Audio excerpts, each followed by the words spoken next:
Hi കൂട്ടുകാരി, പുതിയൊരു സ്റ്റോറിയിലേക്ക് എല്ലാവർക്കും സ്വാഗതം.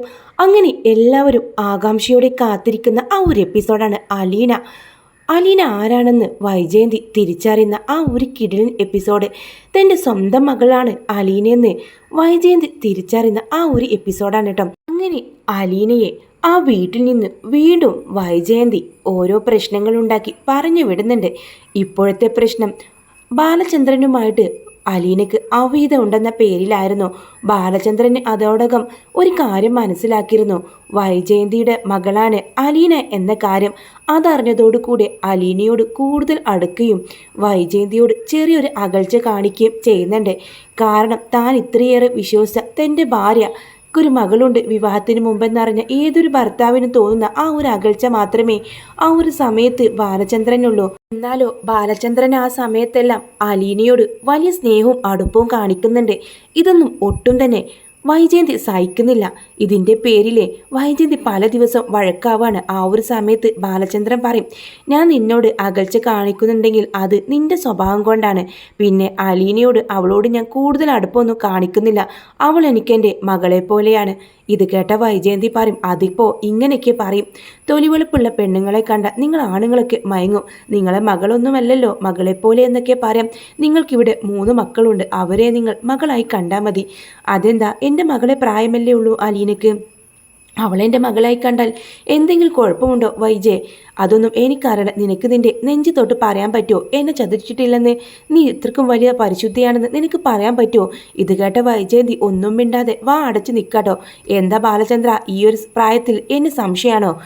അത് തന്നെ എനിക്കും നിന്നോട് ചോദിക്കാനുള്ളത്. നിനക്ക് ഈ പ്രായത്തിൽ എന്നെ സംശയമാണോന്ന്? അല്ല, നിങ്ങളുടെ ആണുങ്ങളെ മനസ്സ് എനിക്കറിയാം. ആര്യക്ക് പ്രായമായെന്ന് തോന്നിയാൽ അവർക്ക് മറ്റൊരു സ്ത്രീയെ തേടിപ്പോകുന്നത് പതിവാണ്. അങ്ങനെയുള്ള ഒരാളാണോ ഇത്രയും കാലമായിട്ട് നീ എന്നെ മനസ്സിലാക്കിയിട്ടുള്ളത്? നിനക്കെൻ്റെ സ്നേഹം മനസ്സിലായിട്ട് അങ്ങനെയാണോ? ഇന്ന് വരെ ഒരു വാക്കുകൊണ്ടോ നോട്ടം കൊണ്ടോ ഞാൻ വൈജയന്തിയെ ചതിച്ചിട്ടില്ല. എന്നാൽ ഞാൻ നിങ്ങളെ ചതിച്ചെന്നാണോ നിങ്ങൾ പറയുന്നത്? വൈജയുടെ തിരിച്ച് ചോദ്യം കേട്ടപ്പോൾ ഒരു പുച്ഛത്തോടെ ബാലചന്ദ്രൻ പറയുന്നത് ആർക്കറിയാം. നീ എന്നെ ചതിച്ചിട്ടില്ലെന്ന് എനിക്ക് അത്ര ഉറപ്പിച്ച് പറയാനൊന്നും പറ്റുന്നില്ല. എന്താ ബാലചന്ദ്ര ഇത്? ഞാൻ അലീനയെ നിങ്ങളെയും സംശയിക്കുമ്പോൾ നിങ്ങൾ എന്നെ സംശയിക്കാണോ എന്ന് ചോദിക്കുന്നുണ്ട്. അതെ, നീ എന്നെ സംശയിക്കുമ്പോൾ എനിക്ക് എത്ര വേദനയുണ്ടോ അതേ വേദന നീയും അനുഭവിക്കണം. എന്നാൽ മനസ്സിലാവുള്ളൂ. എന്തൊക്കെയായാലും അവളെ വീട്ടിൽ വന്നതിന് ശേഷം ഒരുപാട് പ്രശ്നങ്ങൾ ഉണ്ടായിട്ടുണ്ട്. അതെ, പലരുടെയും മുഖം മനസ്സിലാക്കാനും എന്നെക്കൊണ്ട് പറ്റി എന്ന് ബാലചന്ദ്രൻ പറയുമ്പോൾ മുള്ളും മുനയും വെച്ചുള്ള സംസാരം കേട്ടപ്പോൾ വൈജയന്തിക്ക് എന്തോ സംശയം തോന്നുന്നുണ്ട്. വീണ്ടും വൈജയന്തിയാണെങ്കിലും പഴയ കാര്യങ്ങളൊന്നും തീരെ തന്നെ ഓർമ്മയില്ല.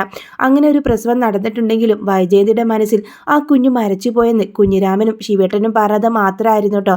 അങ്ങനെ ഒരു കുഞ്ഞ് ജീവിച്ചിരിക്കുന്നുണ്ടെന്ന് പോലും വൈജയന്തിക്ക് അറിയില്ല. അത് ആ ഒരു പേരിൻ്റെ ബലത്തിലാണ് വൈജയന്തി പലപ്പോഴും ബാലചന്ദ്രനോട് വഴക്കിടുന്നത്. അതിനുശേഷം ബാലചന്ദ്രൻ്റെ അടുത്ത് വന്ന് വൈജയന്തി പറയുന്നുണ്ട്, അലീന ഇനി പോട്ടെ, അമ്മയ്ക്കിപ്പോൾ സുഖമായല്ലോ, ഇവിടെ ഒരു വേലക്കാരൻ്റെ ആവശ്യമില്ല. അവൾ പോട്ടെ എന്ന് തീരുമാനിക്കാം നീയാണോ? ഞാനാണ് ഈ കുടുംബനാഥൻ. ഞാനല്ല തീരുമാനിക്കേണ്ടത്. ഇവിടെ അവൾക്ക് ജോലിയുണ്ട്. നീ ജോലിക്ക് പോയി കഴിഞ്ഞാൽ മക്കളുടെയും എൻ്റെയൊക്കെ കാര്യം ആര് നോക്കും? ഇനി ഞാൻ നോക്കിക്കോളാം. അവളെവിടെ ആവശ്യമില്ലെന്ന് വീണ്ടും തീർത്ത് പറയാണ്. എന്നാൽ വൈജയോട് ബാലചന്ദ്രൻ പറയും, എന്തായാലും നിന്റെ മോഹം നടക്കാൻ പോകുന്നില്ല. അതിനുശേഷം വൈജയന്തിയാണല്ലോ നേരെ മുത്തശ്ശിയുടെ അടുത്ത് വന്ന് പറയുന്നുണ്ട്, അമ്മേ, അവൾ വന്നതിന് ശേഷം എനിക്ക് എന്നെ ഇപ്പോൾ കണ്ടുകൂടാ. ബാലചന്ദ്രന് എപ്പോഴും ബാലേട്ടൻ എന്നെ ഇങ്ങനെ പലതും പറഞ്ഞുകൊണ്ടിരിക്കുകയാണ്. അത് നിന്റെ സ്വഭാവം കൊണ്ടല്ലേ? അവനെ നീ ചുമ്മാ സംശയിക്കണോ? അവൻ ഒരിക്കലും തെറ്റ് ചെയ്യില്ല. പിന്നെ അലീനയുടെ അടുത്ത് നിന്ന് അങ്ങനെ ഒരു തെറ്റും വരില്ല. അവൾ സ്വന്തം അച്ഛൻ്റെ സ്ഥാനത്താണ് ബാലചന്ദ്രനെ കാണുന്നത്. ഓഹോ, അപ്പോൾ നിങ്ങളെല്ലാവരും ഒരു കെട്ടാണ്. സ്വന്തം അച്ഛനും മോളും നിങ്ങൾക്കൊക്കെ ഏത് ലോകത്താണ് ജീവിക്കുന്നത്? ഇപ്പോൾ അങ്ങനെ പ്രായമൊന്നുമില്ല. ഇപ്പോൾ ഏവർക്കും ആർക്കും ആരോടും പ്രണയം തോന്നാം. അങ്ങനൊരു കാലഘട്ടമാണ്. എന്നാലും അലീനയെ നീ ആ ഗണത്തിൽ പെടുത്തേണ്ട എന്ന് മുത്തശ്ശി പറയുന്നുണ്ട്. അങ്ങനെ മുത്തശ്ശി ബാലചന്ദ്രനോടായിട്ട് പറയും, എന്താടാ ഈ കേൾക്കുന്നത്? നീ എന്തിനാ അലീനയോട് എപ്പോഴും സംസാരിക്കുന്നത്? വൈജയന്തിയെ ചൊടിപ്പിക്കാനായിട്ട് നീ എന്തിനാ അതിനൊക്കെ മുതിരുന്നത്? എൻ്റെ അമ്മേ, അവൾ എൻ്റെ മോളെപ്പോലെ തന്നെയല്ലേ? പിന്നെ എന്താ ഞാൻ സംസാരിച്ചാലും വൈജയന്തിയുടെ മനസ്സിനും കണ്ണിനാണ് കേട്, അല്ലാതെ എനിക്കൊരു പ്രശ്നമില്ല. അങ്ങനെ വീണ്ടും ആ പ്രശ്നം വല്ലാതെ അങ്ങനെ പ്രശ്നത്തിലേക്ക് പോവാണ് കേട്ടോ. ഓരോ ദിവസം ഒരു സമാധാനം ഇല്ലാതാവാണ്. ഒടുവിൽ ബാലചന്ദ്രൻ മുത്തശ്ശിയോട് പറയുന്നുണ്ട്, മുത്തശ്ശി, ഞാൻ പറഞ്ഞല്ലോ ഈ അലീന ആരാണെന്ന്. ഞാൻ എൻ്റെ മോളെപ്പോലെ കാണുന്നുണ്ടെങ്കിൽ അതിനൊരർത്ഥമുണ്ട്. അവൾ എൻ്റെ മോൾ തന്നെയാണ്. വൈജയന്തിയുടെ മകളാണ് അവൾ എന്ന് പറയുമ്പോൾ മുത്തശ്ശി അത് നെട്ടുന്നുണ്ട്. നിങ്ങൾക്ക് പറയാൻ പറ്റുമോ, നിങ്ങളെല്ലാവരും കൂടെ ചേർന്ന് എന്നെ ചതിച്ചതല്ലേ? ആ വൈജയന്തിക്ക് ഒരു വിവാഹത്തിന് മുമ്പേ ആരുമായിട്ടോ പ്രണയമുണ്ടായിരുന്നു. അതിൽ ജനിച്ച കുഞ്ഞല്ലേ ഈ അലീന? അതോ നിങ്ങളെല്ലാവരും കൂടെ മറച്ചു വെച്ചു അവൾ പ്രസവിച്ച് കഴിഞ്ഞ ഉടനെ തന്നെ എൻ്റെ തലയിൽ കെട്ടിവെച്ചു? എന്നിട്ട് എത്ര ഭംഗിയാണ്ട എല്ലാവരും അഭിനയിച്ചത്. ഇത് കേട്ട മുത്തശ്ശിക്കാണെങ്കിലോ ഈ കാര്യത്തിലൊന്നും ഒരറിവുണ്ടായിരുന്നില്ല. കുഞ്ഞിരാമ മേനോനും ശിവനും കൂടെയാണ് കേട്ടോ ഈ കാര്യങ്ങളെല്ലാം കൈകാര്യം ചെയ്തത്. ഇത് കേട്ട മുത്തശ്ശി നെഞ്ചത്ത് കൈവച്ച് എന്തൊക്കെയാടാ ഈ പറയുന്നത്? അല്ലെങ്കിൽ അലീനയോട് ചോദിച്ചു നോക്ക്. അവളുടെ അമ്മയുടെ വീടാണെന്ന് അറിഞ്ഞോടെ തന്നെ അവൾ ഇങ്ങോട്ട് വന്നത്. ഒരിക്കൽ തിരുവനന്തപുരത്ത് നിന്ന് ഒരു പ്രീത മമ്മി മുത്തശ്ശനെ കാണാൻ വന്നല്ലോ. അച്ഛനെ അത്രയും ദൂരം വന്ന് ആ മമ്മി കാണാൻ വന്നെന്ന് കേട്ടപ്പോൾ തന്നെ എനിക്കെന്തോ സംശയം തോന്നിയതാ. അച്ഛനെന്തോ ചാരിറ്റി പ്രവർത്തനം ചെയ്തെന്നോ. അറ്റികൈക്ക് ഉപ്പ് തേക്കാതെ കുഞ്ഞിരാമൻ മേനോൻ അങ്ങനെ ഒരു ചാരിറ്റി പ്രവർത്തനം ചെയ്യുമെന്ന് എനിക്ക് വിശ്വസിക്കാൻ വയ്യായിരുന്നു.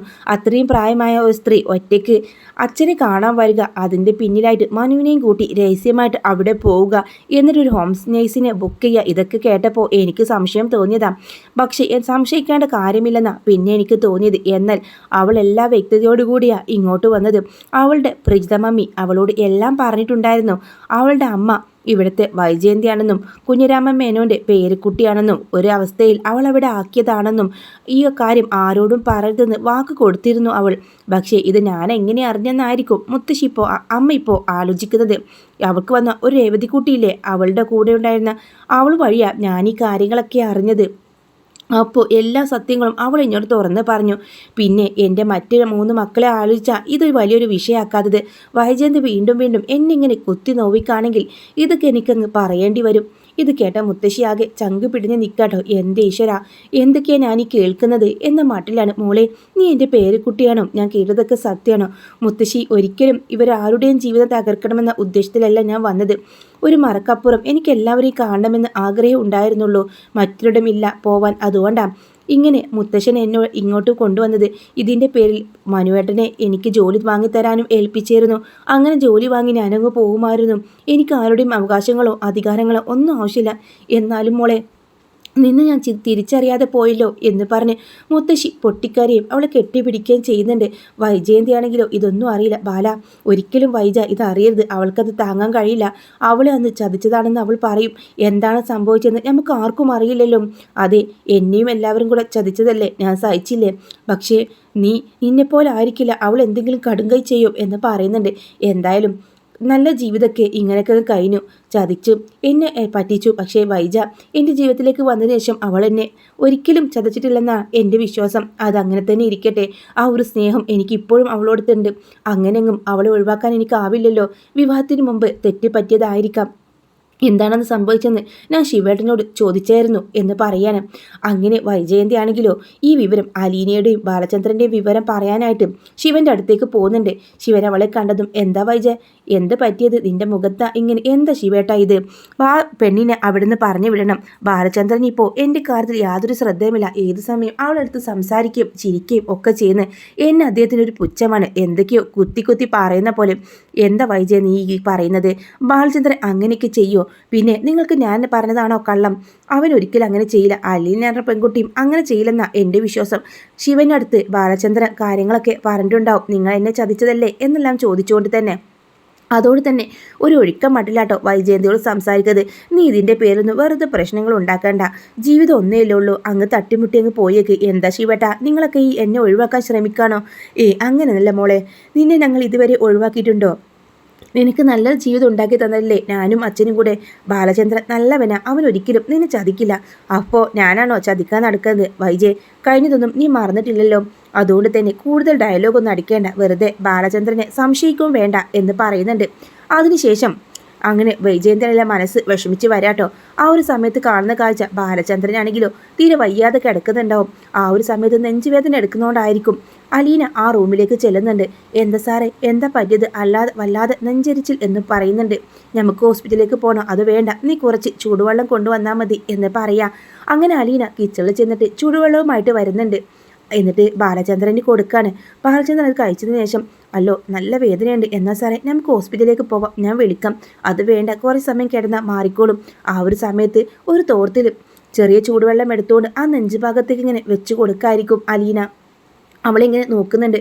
മോളെ, നീ എൻ്റെ മക്കൾ പോലും എന്നോട് ഇതുപോലെ പെരുമാറുമോ എനിക്കറിയില്ല. പക്ഷേ ഞാനെന്തിനാ സാറിനോട് അകൽച്ച് കാണുന്നത്? ഞാൻ എൻ്റെ അച്ഛൻ്റെ സ്ഥാനത്ത് തന്നെയാണ് സാറിനെ കണ്ടിട്ടുള്ളത്. എന്നിട്ടാണോ ഈ സാറേ വിളി? പക്ഷേ എനിക്കങ്ങനെ വിളിക്കാനുള്ള അവകാശവും അധികാരങ്ങളൊന്നുമില്ലല്ലോ. അതുകൊണ്ടാണ് അങ്ങനെ അവൾ ചോർത്ത് നനച്ചുകൊണ്ട് നെഞ്ചിങ്ങനെ തടവി കൊടുക്കായിരിക്കും. ആ സമയത്താണ് ബാങ്കിൽ നിന്ന് കുറച്ച് നേരത്തെ വൈജയന്തി വരുമ്പോൾ കാണുന്ന കാഴ്ച. അലീന ഇങ്ങനെ പുറന്തിരി നിൽക്കുന്നതോട് തന്നെ എന്താണ് അവൾ ചെയ്തതെന്ന് വ്യക്തമായിട്ട് കാണുന്നില്ല. അവിടെ കിടക്കുന്ന ബാലചന്ദ്രനെയാട്ടോ കാണുന്നത്. അവർ രണ്ടുപേരും എന്തോ ഒരു അരുതാത്ത സംഭവിക്കുന്ന പോലെയാണ് വൈജയന്തിയുടെ കണ്ണിൽ കാണുന്നത്. എടി എന്ന് വിളിച്ച് അലറുന്നുണ്ട് നെട്ടലോട് കൂടെ. തിരിഞ്ഞു നോക്കാണ് അലീന. നിനക്കെന്താടി ഞാനില്ലാത്ത സമയത്ത് എൻ്റെ ഭർത്താവിൻ്റെ റൂമിൽ കാര്യമെന്ന് ചോദിച്ച് ഒറ്റ അലർച്ചയായിരുന്നു കേട്ടോ. എന്നിട്ട് അലീനയുടെ കവിളടക്കൊന്ന് കൊടുക്കുന്നുണ്ട്. ബാലചന്ദ്ര, വെറുതെ ഈ അടി നിങ്ങൾക്കായിരുന്നു ഞാൻ തരേണ്ടത്. ഭാര്യയില്ലാത്ത സമയത്ത് വേലക്കാരി പെണ്ണിനെ റൂമിൽ കയറ്റിയിരിക്കുന്നു.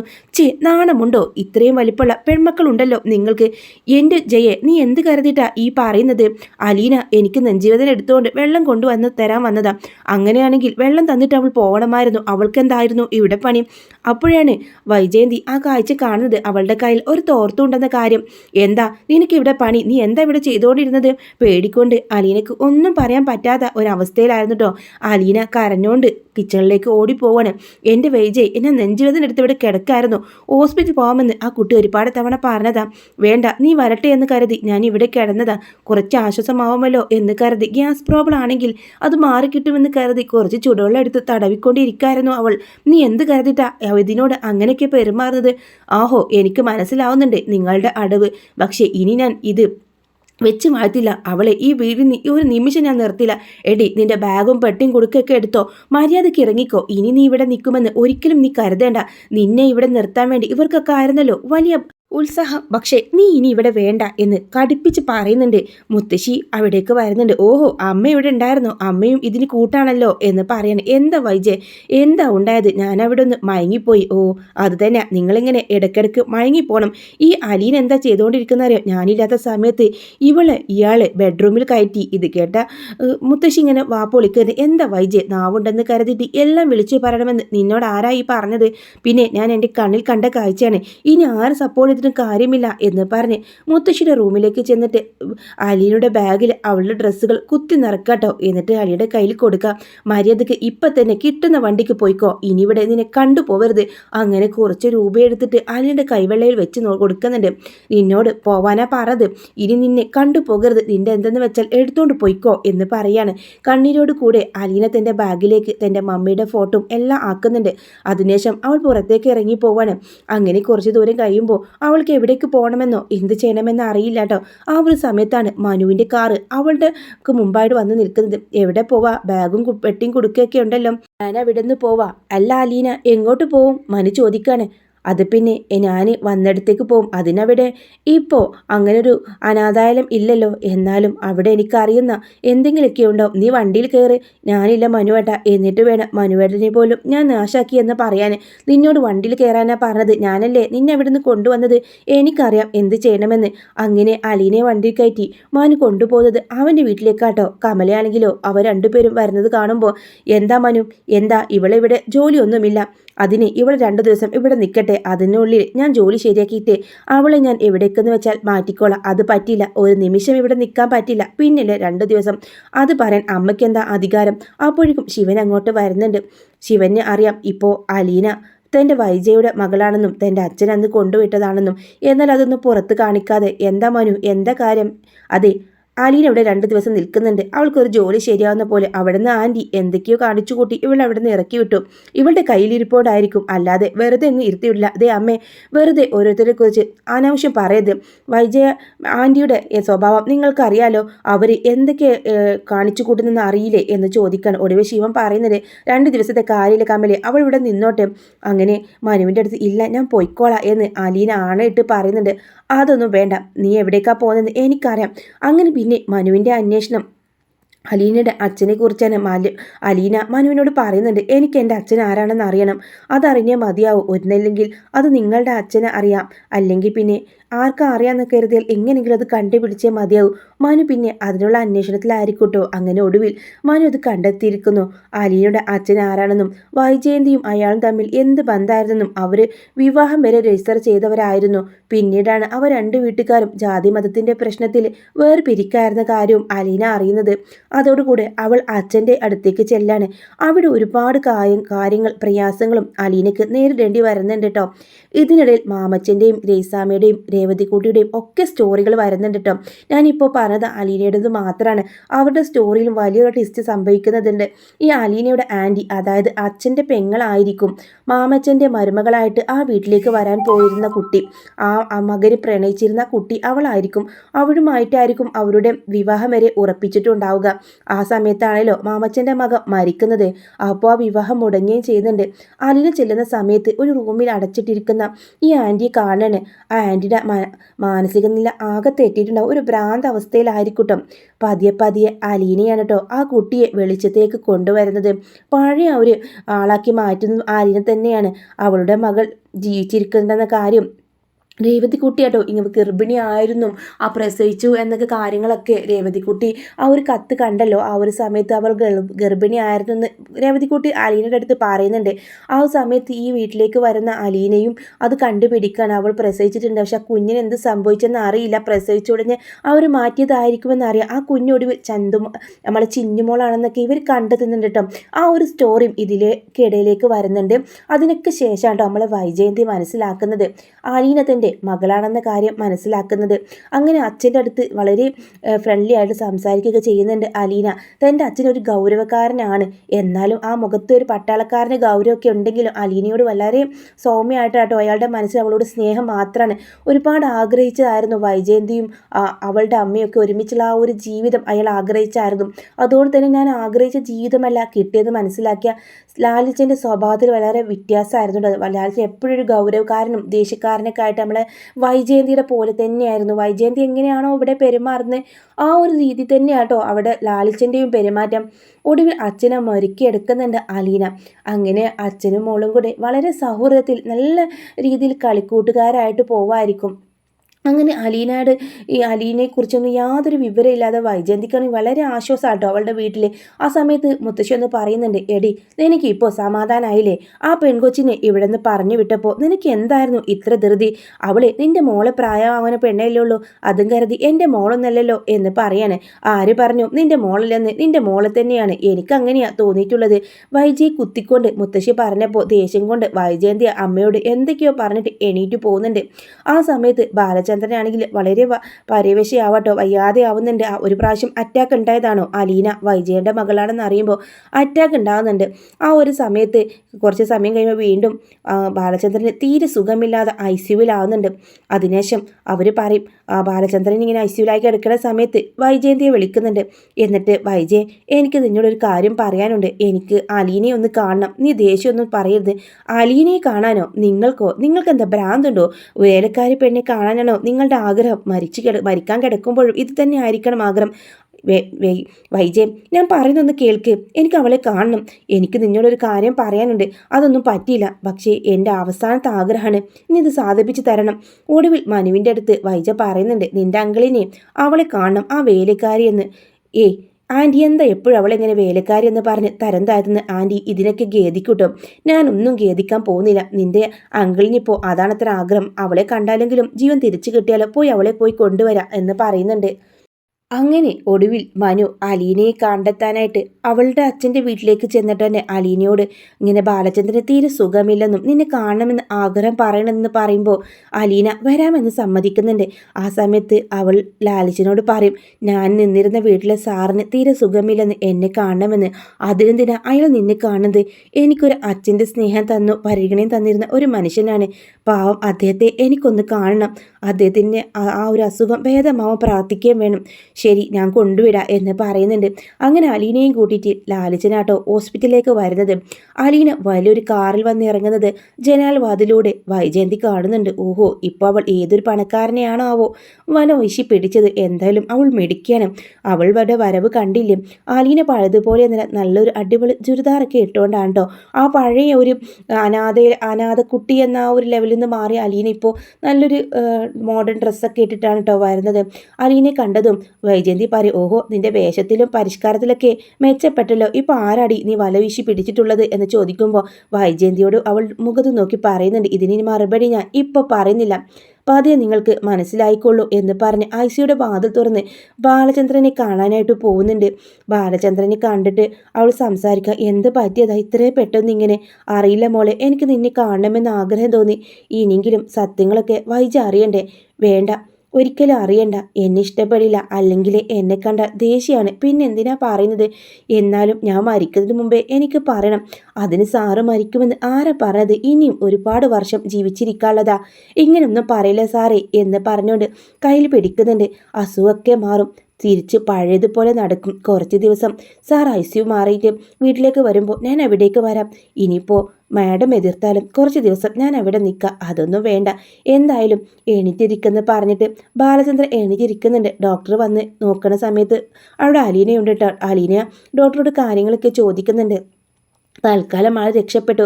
2 അറ്റാക്കായി ഇപ്പോൾ കഴിഞ്ഞത്, ഇനി മരുന്ന് പതിവായി കഴിക്കണം, ഇനി ടെൻഷനൊന്നും ആവരുതെന്ന് ബാലചന്ദ്രൻ പറയുന്നുണ്ട്. ഡോക്ടറെ, എൻ്റെ ആയുസിൻ്റെ എണ്ണം കുറിക്കപ്പെട്ടല്ലേ? അങ്ങനെയൊന്നും പറയാൻ ആയിട്ടില്ല. ദൈവത്തിൻ്റെ കയ്യിലാണല്ലോ എല്ലാം. ആയുസ് ഒരാൾ എപ്പോൾ ജീവിക്കണമെന്നും മരിക്കണമെന്നും ആഗ്രഹിക്കുന്നതും അത് കൽപ്പിക്കുന്നതും ദൈവമാണല്ലോ, പ്രാർത്ഥിക്കാൻ നമുക്ക് എന്ന് പറയുന്നുണ്ട്. അങ്ങനെ ബാലചന്ദ്രന് സുഖമാവുന്നുണ്ട് കേട്ടോ. അങ്ങനെ അലീന അദ്ദേഹത്തെ കണ്ടിട്ട് മടങ്ങുന്ന സമയത്ത് വീണ്ടും വൈജയന്തി, ഓഹോ അവളെ കണ്ടപാടെ നിങ്ങളുടെ അസുഖമൊക്കെ പറന്നല്ലോ, നിങ്ങളുടെ അഭിനയമായിരുന്നല്ലേ? എൻ്റെ വൈജയ്, ഇതൊരു ഹോസ്പിറ്റലാണ്, നീ മിണ്ടാതിരിക്കോ? ഒരു സിസ്റ്റർ വന്ന് പറഞ്ഞപ്പോഴേക്കും വൈജയ്ക്ക് അങ്ങ് ദേഷ്യം വന്നിട്ട് അവിടെ നിന്ന് പോകുന്നുണ്ട് കേട്ടോ. അങ്ങനെ അലീന അവിടെ ഉണ്ടായിരുന്ന മനുവിനോടും മുത്തശ്ശിയോടൊക്കെ യാത്ര പറഞ്ഞ് അവളെ കാറ് കയറാൻ വേണ്ടി പോവാണ്. ആ ഒരു സമയത്ത് ലാലിച്ചൻ ആ കാറിൽ നിന്ന് ഇറങ്ങുന്നുണ്ട്. എന്നിട്ട് ഇങ്ങനെ അലീന വരാത്തതുകൊണ്ട് തന്നെ മുഷിച്ചിലോടെ അങ്ങോട്ടും ഇങ്ങോട്ടും നോക്കാട്ടോ. അയാളുടെ കയ്യിലൊരു സിഗരറ്റ് ഉണ്ടാവും, അത് കത്തിക്കാനായിട്ട് ഇങ്ങനെ വിളക്കൊക്കെ നോക്കുന്ന സമയത്ത് കയ്യിലുള്ള വിളക്ക് നോക്കുന്ന സമയത്ത് കത്തുന്നില്ല. അങ്ങനെ ആ 2 പുറം നോക്കാണ്. അങ്ങനെ തിരിച്ച് അലീന കാറിൽ പോയി കയറാൻ നിൽക്കുന്ന സമയത്തും ഈ വൈജ ഈ ജനലവാതിലൂടെ നോക്കുന്നുണ്ട്. ആ ഒരു സമയത്ത് അവൾ ഇങ്ങനെ ആ ഒരു കാറിൻ്റെ മുമ്പിൽ നിൽക്കുന്ന ആളെ കണ്ടതും അവളൊന്ന് ഷോക്കാവുന്നുണ്ട് കേട്ടോ. വീണ്ടും വീണ്ടും നോക്കുകയാണ്. അപ്പോഴാണ് അലീനെ ഇങ്ങനെ ചേർത്ത് പിടിക്കുന്നുണ്ട് അയാൾ. എൻ്റെ മോളെ, നീ കണ്ടോ എല്ലാവരെയും എന്ന് ചോദിക്കുന്നുണ്ട്. അതെ കണ്ടല്ലോ. അല്ല, നിൻ്റെ അമ്മ എന്ത് പറഞ്ഞു? എൻ്റെ അമ്മയ്ക്ക് എന്നെ ഇഷ്ടമല്ല, അത് ഞാൻ മകളാണെന്ന് അറിയില്ലല്ലോ, അതുകൊണ്ടായിരിക്കും ഇഷ്ടമല്ലാത്തത്. ഇത് കണ്ട വൈജയ്ക്ക് ഇങ്ങനെ തല കറങ്ങുന്ന പോലെ തോന്നട്ടോ. 22 വർഷങ്ങൾക്ക് മുമ്പ് താൻ ഒരുപാട് ആഗ്രഹിച്ച വിവാഹം കഴിച്ച തൻ്റെ ഭർത്താവെന്ന് വിശ്വസിച്ചിരുന്ന ലാലിച്ചനെ കൺമുമ്പിൽ കണ്ടതും വൈജയ്ക്ക് തൻ്റെ ഉടല് വിറക്കുന്ന പോലെ ബോധം കെട്ട് വീഴുന്ന പോലെ തോന്നാണ്. ആ ജനവാതിലൂടെ തന്നെ ആ കമ്പിയിൽ ഇങ്ങനെ മുറുകെ പിടിച്ചോണ്ട് അവൾ നിൽക്കുമ്പോൾ, എന്താ ആൻറ്റി, എന്ത് പറ്റിയെന്ന് ചോദിക്കാണ്. അവൾ ആര് കൂടെ വന്നതെന്ന് ചോദിക്കുന്നുണ്ട്. അത് അവളുടെ അച്ഛൻ്റെ കൂടെ. അവളുടെ അച്ഛനോ? അതെ ആൻറ്റി, അവളുടെ അച്ഛനാണത്. അത് കേട്ട വൈജ ആകെ നെട്ടിത്തരിക്കുന്നുണ്ട്. അതിനവൾ അനാഥയല്ലേ? അവളെ ആൻറ്റിയെപ്പോലെ ഒരാൾ പ്രസവിച്ച പെൺകുട്ടി തന്നെയാണ്, അതവളുടെ അച്ഛനാ. പക്ഷെ അമ്മക്ക് അവളെ തിരിച്ചറിയുന്നില്ല. പക്ഷെ അച്ഛന് മകളെ പെട്ടെന്ന് തിരിച്ചറിഞ്ഞു, മകളായിട്ട് അംഗീകരിക്കുകയും ആ കുടുംബത്തിലാണിപ്പോൾ അവളെന്ന് പറയുന്നുണ്ട്. ആ വീട്ടിലും അവൾ ഒരുപാട് കാര്യങ്ങൾ ചെയ്തു, എന്നാലും അവളുടെ നന്മ ആൻറ്റി തിരിച്ചറിഞ്ഞില്ലോ. അപ്പോഴും വൈജയന്തി വാപ്പൊത്തിപ്പിടിച്ച് പൊട്ടിക്കരയുന്നുണ്ട്. എന്തൊരു മഹാപാപിയാണ് ഞാൻ എൻ്റെ കൺമുമ്പിൽ വന്നിട്ടും അറിഞ്ഞില്ലല്ലോ, എന്നെ ചതിച്ചതാ, എല്ലാവരും കൂടെ എന്നെ ചതിച്ചതാ. എൻ്റെ മോള് മരിച്ചെന്നാ അന്നവർ പറഞ്ഞത്. എന്നിട്ടിപ്പോൾ 22 വർഷം കഴിഞ്ഞപ്പോൾ അത് വലിയ പെണ്ണായിട്ട് അവിടെ എൻ്റെ മുമ്പിൽ നിൽക്കുന്നു. മനു, എല്ലാവരും കൂടെ നിൻ്റെ അച്ഛനും എൻ്റെ അച്ഛനും കൂടെ എന്നെ ചതിച്ചതാ എന്ന് പറഞ്ഞ് കരയുന്നുണ്ട്. അവിടേക്ക് വന്ന മുത്തശ്ശിയും കെട്ടിപ്പിടിച്ച് വൈജ, കണ്ടോ അമ്മേ, എൻ്റെ മോള അലീന, ഞാനതൊന്നും അറിഞ്ഞില്ലല്ലേ, എന്തൊരു മഹാപാപ്പിയാണ് അവൾ, എന്തൊക്കെ ഞാൻ ചെയ്തു, എന്തൊക്കെ പറഞ്ഞു, എന്തൊക്കെ കഥകൾ മെഞ്ഞും. ഈ കാര്യം ബാലചന്ദ്രൻ അറിയാമോ എന്ന് ചോദിക്കാണ്. അറിയാമെന്ന് പറഞ്ഞപ്പോൾ വൈജ നെട്ടിപ്പോകുന്നുണ്ട്. അപ്പോൾ ബാലേട്ടൻ എങ്ങനെ? അതൊക്കെ അറിയാം, കുറേ മുമ്പേ ബാലേട്ടൻ അറിഞ്ഞിട്ടുണ്ട്, അതുകൊണ്ടാണ് അലീനയോടൊരു പ്രത്യേക സ്നേഹം കാണിച്ചത്. എല്ലാവരും കൂടെ, അപ്പോൾ ഞാൻ മാത്രമാണോ അറിയാത്തത്? നിങ്ങളെല്ലാവരും കൂടെ എന്നെ ചതിക്കായിരുന്നു എന്ന് പറഞ്ഞ് വൈജയന്തി വാവിട്ട് കരയുന്നുണ്ട്. എന്നാൽ അലീനയോ ലാലിച്ചനോ ഇതൊന്നും അറിയാതെ തിരികെ പോവാട്ടോ. തൻ്റെ മോളെ തനിക്ക് കാണണമെന്ന് പറഞ്ഞ് ഹോസ്പിറ്റൽ കെട്ടിടത്തിൽ നിന്ന് താഴേക്ക് ഓടി വരുന്നുണ്ട് വൈജ. അപ്പോഴേക്കും ആ കാറെടുത്ത് അവർ പോയിട്ടുണ്ടാവും. വൈജയന്തിയെ പറഞ്ഞ് മനസ്സിലാക്കുന്നുണ്ട് മനു. ഇപ്പോൾ ലാലിച്ചൻ്റെ മുമ്പിലേക്ക് നിങ്ങൾ ചെല്ലേണ്ട. നിങ്ങൾ രണ്ടുപേരും കൂടെ എന്ത് കാരണത്താലാണോ അന്ന് പെരുന്നതെന്ന് എനിക്കറിയില്ല. പക്ഷേ അവരെന്നെ ചതിച്ചതാ. പൂർണ്ണ ഗർഭിണിയാണ് സമയത്ത് ഞാൻ വരാമെന്ന് പറഞ്ഞു പോയിട്ട് പിന്നെ അയാളെ കണ്ടില്ല. അതെ, നിങ്ങളുടെ ജീവിതത്തിൽ എന്തോ സംഭവിച്ചിട്ടുണ്ട്. അതെന്തായാലും അധികം വൈകാതെ ആൻറ്റിക്ക് മനസ്സിലാകും. ഇനിയിപ്പോൾ ഈ കാര്യങ്ങളൊന്നും ഓർക്കേണ്ട. സാറ് അങ്കിള് എല്ലാം മറന്ന് ആൻറ്റി കൂടെ ജീവിക്കാൻ തന്നെയാണ് തീരുമാനിച്ചത്. അങ്ങനെ ബാലചന്ദ്രൻ്റെ അടുത്തേക്ക് വൈജയന്തി ചെല്ലുന്നുണ്ട്. മാപ്പെന്ന് പറഞ്ഞ് കൈ കൂപ്പുന്നുണ്ട്. അങ്ങനെ തന്നെ അവർ പറയും. അപ്പോൾ എന്തിനാ വൈജയ്, നീ ഇത്രയും കാലം എൻ്റെ പെണ്ണായതിനു ശേഷം നീ എന്നെ ചതിച്ചിട്ടില്ലെന്ന് എനിക്കറിയാലോ. വിവാഹത്തിന് മുമ്പേ നിനക്കൊരു തെറ്റ് പറ്റി. അതിലെനിക്ക് യാതൊരു പ്രശ്നമില്ല. എന്നെ എല്ലാവരും കൂടെ ചതിച്ചതുപോലെ നിന്നെ എല്ലാവരും ചതിച്ചതാണെന്ന കാര്യം പിന്നീട് എനിക്ക് മനസ്സിലായത്. ബാലചന്ദ്രൻ്റെ നെഞ്ചിലേക്ക് വീണ് വൈജ പൊട്ടിക്കരയുന്നുണ്ടായിരുന്നു. അങ്ങനെ ഹോസ്പിറ്റലിൽ നിന്ന് ഡിസ്ചാർജായി വീട്ടിലേക്ക് വരികയാണ്. ആ ഒരു സമയത്ത് ബാലചന്ദ്രൻ വൈജയോട് പറയും, നിനക്ക് നിൻ്റെ മോളെ കാണേണ്ടേ? അലീന നിൻ്റെ മോളാണെന്ന് അറിഞ്ഞതിന് ശേഷം നിനക്ക് അവളെ കാണാൻ ആഗ്രഹമില്ലേ? ആഗ്രഹമുണ്ട്. പക്ഷേ ബാലേട്ട, എനിക്കറിയാം ഞാൻ എന്തെങ്കിലും കരുതുമെന്ന് കരുതിയിട്ടല്ലേ. ഞാൻ എന്ത് കരുതാനാ? നീ അവളെ കാണുന്നതിൽ എനിക്ക് യാതൊരു പ്രശ്നമില്ല. അവളെപ്പോലൊരു മോള് നമുക്ക് ജനിച്ചിരുന്നെങ്കിൽ ഞാൻ ആഗ്രഹിച്ചു പോയിട്ടുണ്ടോ വൈജയ്. അവൾ നമ്മുടെ മോളായിട്ട് തന്നെ വളരട്ടെ, എൻ്റെയും നിൻ്റെയും മോളായിട്ട്. ആ സമയത്ത് അലീന ബാലചന്ദ്രനെ കാണാനായിട്ട് അവിടേക്ക് വരുന്നുണ്ട്. വൈജ ഓടി വന്ന് അവളെ കെട്ടിപ്പിടിക്കുന്നുണ്ട്. എന്താണ് സംഭവിച്ചതെന്ന് മനസ്സിലാക്കാതെ അലീന ഇങ്ങനെ നോക്കുകയാണ്. മോളെ മാപ്പ്, ഞാൻ നിന്നെ അറിഞ്ഞില്ല. എല്ലാവരും കൂടെ ചതിച്ചതാ. നിന്നെയും നിൻ്റെ കൂടെ ജീവിക്കാൻ ഞാൻ ഒരുപാട് ആഗ്രഹിച്ചതാണ്. നിൻ്റെ അച്ഛൻ നിന്നെ ഉപേക്ഷിച്ച് പോയെങ്കിലും ഇനിയൊരു ജീവിതമില്ലെന്നും നിൻ്റെ കൂടെ ജീവിതകാലം മുഴുവൻ കഴിയണമെന്ന് ആഗ്രഹിച്ച ഈ അമ്മയാണ്. പക്ഷേ എല്ലാവരും കൂടെ എന്നെ ചതിച്ചു, നിന്നെയും ചതിച്ചു. നീ മരിച്ചു പോയെന്ന അന്ന് എല്ലാവരും എന്നോട് പറഞ്ഞെന്ന് പറഞ്ഞ് വൈജ അലിയുടെ മുമ്പിൽ മാപ്പ് പറയാണ്. കണ്ണീരോട് കൂടെ അലീന വൈജിയെ ചേർത്ത് പിടിക്കുന്നുണ്ട്. അമ്മേ പോട്ടെ, ഒരുപാട് ആഗ്രഹിച്ചതാ അമ്മ എന്ന വിളി ഞാൻ ആഗ്രഹിച്ചതാ. പക്ഷേ അപ്പോഴൊന്നും അമ്മയെ ഞാൻ തിരിച്ചറിഞ്ഞെങ്കിലും അമ്മ എന്നെ അറിഞ്ഞില്ല. എന്നെ ഒരുപാട് നോവിച്ചു. അതെല്ലാം എന്നെ ആ മോളാണെന്ന് അറിയാതെയാണെന്ന് എനിക്കറിയാം. എന്നാലും അമ്മയുടെ അച്ഛൻ്റെ ജീവിതത്തിൽ സംഭവിച്ചത് എനിക്ക് മനസ്സിലായി. നിൻ്റെ അച്ഛനെ കുറിച്ച് നീ മിണ്ടരുത്. അയാളാ എല്ലാത്തിനും കാരണം. അല്ലമ്മേ, അങ്ങനെ ഒരിക്കലും പറയരുത്. അദ്ദേഹം ഒരു തെറ്റും ചെയ്തിട്ടില്ല. അമ്മയെപ്പോലെ നിസ്സഹാവസ്ഥ തന്നെയായിരുന്നു അദ്ദേഹത്തിൻ്റെതും. ഒരിക്കലും നിങ്ങൾ രണ്ടുപേരും പരസ്പരം ചതിച്ചതല്ല. നിങ്ങളെ ചതിച്ചത് നിങ്ങളുടെ കുടുംബത്തിൻ്റെ അന്തസ്സും അഭിമാനവും കാത്തു സൂക്ഷിക്കാൻ വേണ്ടി മറ്റു പലരുമാണ്. അതുകൊണ്ട് ഒരിക്കലും അച്ഛനെ പഴിക്കരുത് എന്ന് പറയുന്നുണ്ട്. ലാലിച്ചനെ കാണാനും മാപ്പ് പറയാനും വൈജയന്തിക്ക് വല്ലാതെ ആഗ്രഹമുണ്ടെങ്കിലും ബാലചന്ദ്രനോട് അത് ചെയ്യുന്നത് വലിയ തെറ്റാണെന്ന് മനസ്സിലാക്കി വൈജയന്തി അതിൽ നിന്ന് പിന്മാറുന്നുണ്ട് കേട്ടോ. ഇതൊക്കെയാണ് ലാസ്റ്റായിട്ട് വരുന്ന ഒരു സീനൊക്കെ. പക്ഷേ മനു അലീനയെ വിവാഹം കഴിക്കുന്നതും കമലയ്ക്ക് ഇഷ്ടപ്പെടില്ല. അപ്പോഴൊന്നും നമ്മുടെ വൈജയുടെ മകളാണ് അവളെന്ന കാര്യം കമലയ്ക്കും അറിയില്ല കേട്ടോ. അങ്ങനെ ഒടുവിൽ ഇങ്ങനെയൊക്കെ തന്നെയാണ് കേട്ടോ മലയാള മനോരമ ആഴ്ചപ്പതിപ്പിൽ വന്നിട്ടുള്ളത്. അത് വായിച്ച ഒരു എക്സ്പീരിയൻസിലാട്ടോ ഞാൻ ഈ സ്റ്റോറി പറഞ്ഞിട്ടുള്ളത്. ഇനിയിപ്പോൾ